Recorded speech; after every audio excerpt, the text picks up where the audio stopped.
Hola, ¿qué tal? Buenas noches. Mi nombre es Christopher Joseph de las Flores. Soy estudiante de la Facultad de Derecho en la Universidad Tecnológica del Perú, en el curso de Filosofía del Derecho, con el docente Iván Milton Campuzano Cabello.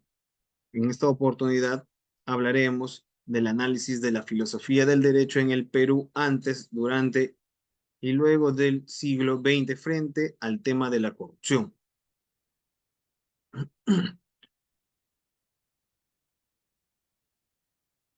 A ver, entonces, frente a este tema, tenemos en el Perú desde la época de los 80, indica que es el segundo mayor problema en nuestra sociedad. Por un lado, el diario Correo mostró estadísticas indicando la inserción de los crímenes organizados por medio de la corrupción en el gobierno peruano. Asimismo, Poética informa que la población no muestra indicios claros de prioridad ante la situación escandalosa en la cual se muestra el gobierno peruano.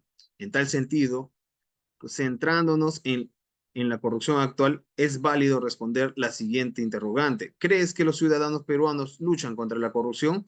Desde nuestro punto de vista, estamos en contra que, ante la situación actual, los ciudadanos no luchamos activamente contra la corrupción. A continuación, presentamos dos argumentos que sustenten nuestra postura. Creemos que los ciudadanos no luchan contra la corrupción porque son los principales partícipes activos de su desarrollo. Por un lado, el señor Castañeda indicó que la corrupción se encuentra presente en todos los ámbitos de desarrollo de la economía peruana. En tal sentido, en el aspecto de nuestra vida cotidiana, nos volvemos actores activos, como podrán observar, pues, ¿no? Por otro lado,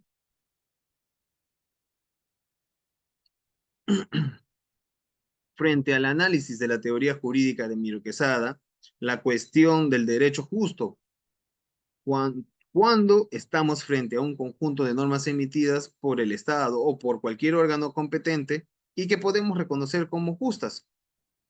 La filosofía moral no ha sido esquiva a esta cuestión, puesto que la reflexión en torno a la fundamentación de la acción moral lleva necesariamente al campo del derecho, es decir, al campo en el que un poder centralizado emite normas que regulan el comportamiento de una colectividad.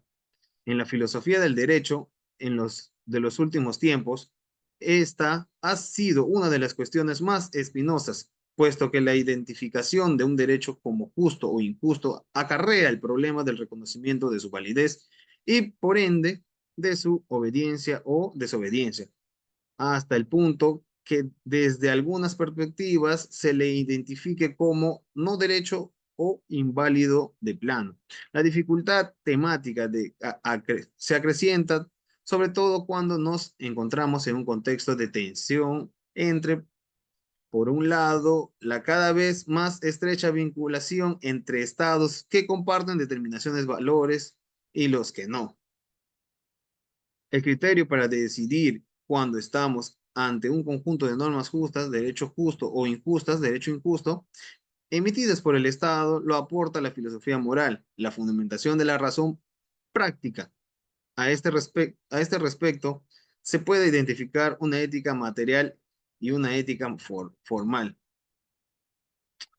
Miro Quesada se refiere a ellas en función de su posibilidad de fundamentación racional y estima de la razón práctica es posible, siendo solo posible la fundamentación racional de la ética formal, dado que la fundamentación racional de una ética material es imposible. Entonces, Miro Quesada sostiene que la forma de la razón práctica es la forma de la razón teórica, a partir del conocimiento científico que provee conocimientos universales y necesarios.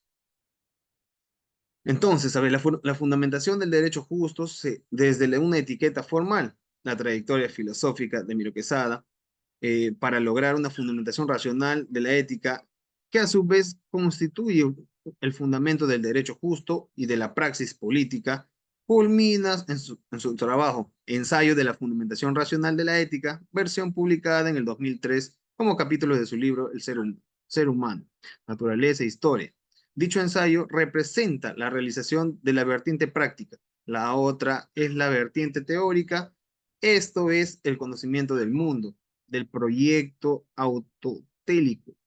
El hombre como capaz de forjar su propio destino mediante el uso de la razón. El hombre como un fin de sí mismo.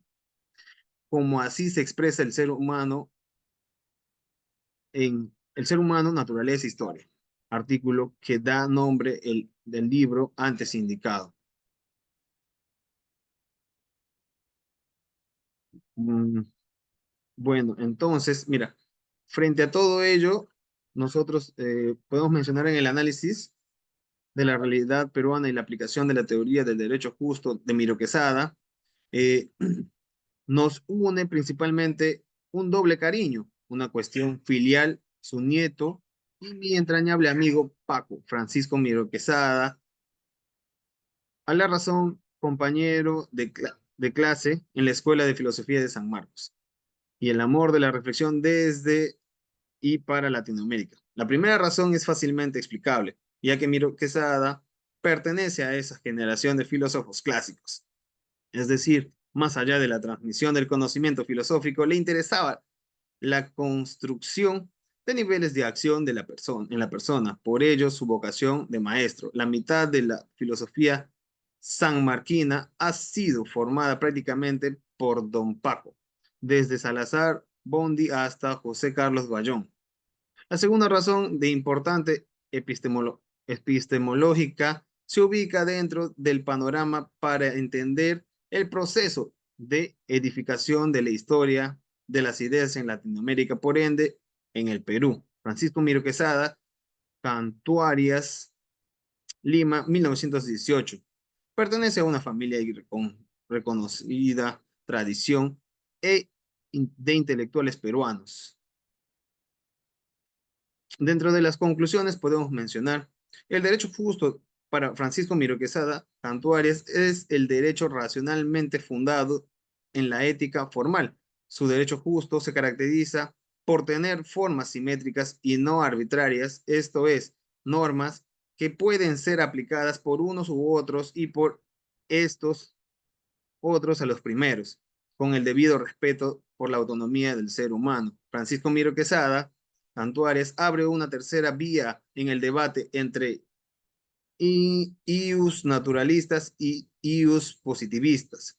No acepta la posibilidad de una fundamentación de los valores morales, ética material. En cambio, reconoce la objetividad de la moralidad en el marco de una ética formal, pudiendo a la vez juzgar las normas jurídicas como justas o injustas. La ética formal de Francisco Miro Quesada Cantuarias se mueve en el mismo nivel que el paradigma de la ética de la autonomía, siguiendo la impronta de Kant. Los resultados obtenidos en el presente informe nos permiten evaluar el panorama del problema de la periodización en la primera década del siglo XX, hecho que nos lleva al referente situacional de los intelectuales del pensamiento peruano de la generación del 900. Así, Pedro Solén sitúa su mirada crítica a uno de los problemas de la realidad peruana, desde el pragmatismo. Desde esta corriente filosófica abordó el problema de la educación nacional en nuestro país. Se involucró activamente en las conversaciones del centro universitario y formó parte del debate donde se marcó la diferencia entre dos grandes tendencias, las lideradas por Joaquín Capello y Alejandro de Ustua. La periodización planteada por Augusto Salazar Bondi en 1965 nos sitúa en un referente filosófico de las ideas contemporáneas en el Perú. La hermenéutica nos permite observar las dos primeras décadas del siglo XX, donde se han desarrollado influencias del positivismo y el espiritualismo, y ubica a nuestro pensador peruano en el grupo de generación de 1920.